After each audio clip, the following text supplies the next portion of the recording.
Good morning students. आज हम कक्षा 10वीं पाठ 5 पर्वत प्रदेश में पावस पढ़ने जा रहे हैं। इसमें कवि सुमित्रानंद पंत जी कह रहे हैं, पावस ऋतु थी पर्वत प्रदेश, पल पल परिवर्तित प्रकृति वेश। के पावस ऋतु वर्षा की ऋतु, पर्वत प्रदेश में वर्षा की ऋतु शुरू हो गई थी, जिसके कारण क्षण क्षण पल पल क्षण क्षण में जो प्रकृति का रूप है वे परिवर्तित हो रहा था। मेखलाकार पर्वत अपार, अपने सहस्त्र दृग सुमन पाड़, अब लोक रहा है बार बार, नीचे जल में निज महाकार। जिसके चरणों में पलाताल, दर्पण सा फैला है विशाल।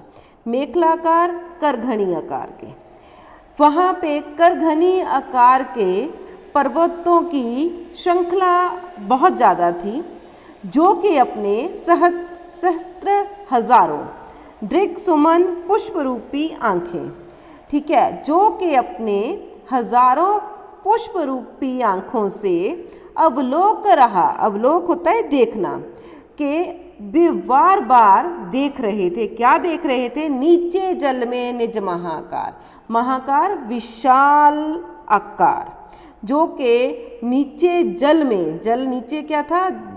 तालाब था, बहता हुआ तालाब, जिसमें वे अपने करघनी आकार के हजारों पर्वत श्रृंखलाओं को अपने पुष्प रूपी आंखों के द्वारा बार बार देख रहा था।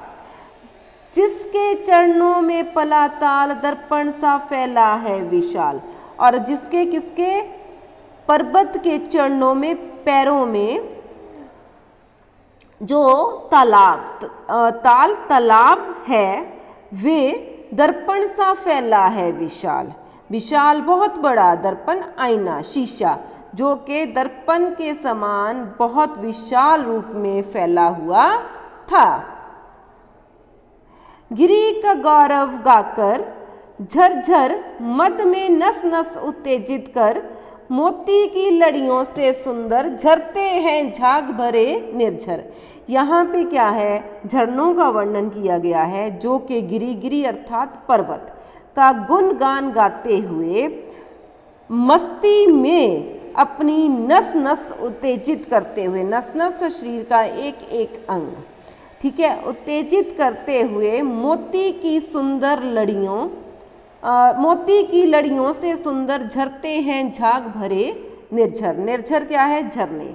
झाग होती है फेन, और जब झरने बहते हैं तो वे जो उनकी झाग है, फेन है, मोती की लड़ियों से सुंदर प्रतीत होती है। गिरिवर के उर से उठ उठ कर उच्च कक्षाओं से तरुवर, गिरिवर पर्वत के उर हृदय से उठकर उच्च कक्षाओं मतलब ऊंचा उठने की इच्छा से तरुवर, तरुवर होते हैं पेड़, ऊंचा उठने की इच्छा से जो तरुवर है, झांक रहे नीरव नभ को, नीरव होता है शांत, वे शांत आकाश की तरफ झांक रहे हैं, देख रहे हैं।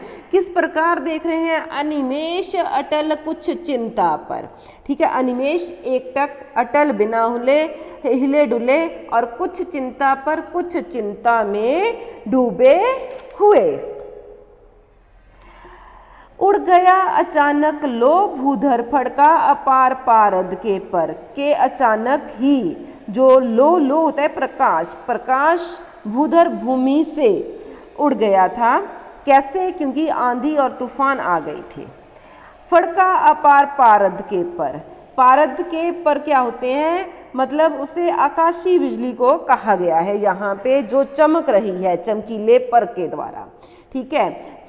अचानक से धरती से क्या है? प्रकाश उड़ गया, अंधकार छा गया, और चारों तरफ आकाशीय बिजली पैदा हो गई थी, चमकने लगी थी। रब शेष रह गए निर्झर, रब शेष होता है केवल आवास, ठीक है, कि जो झरने हैं उनकी आवाज ही केवल रह गई थी। है टूट पड़ा भू पर अंबर, और आज जो अंबर है, अंबर आकाश है, वे बादलों के, वर्षा के और आंधी के माध्यम से भूमि पर टूट पड़ा है।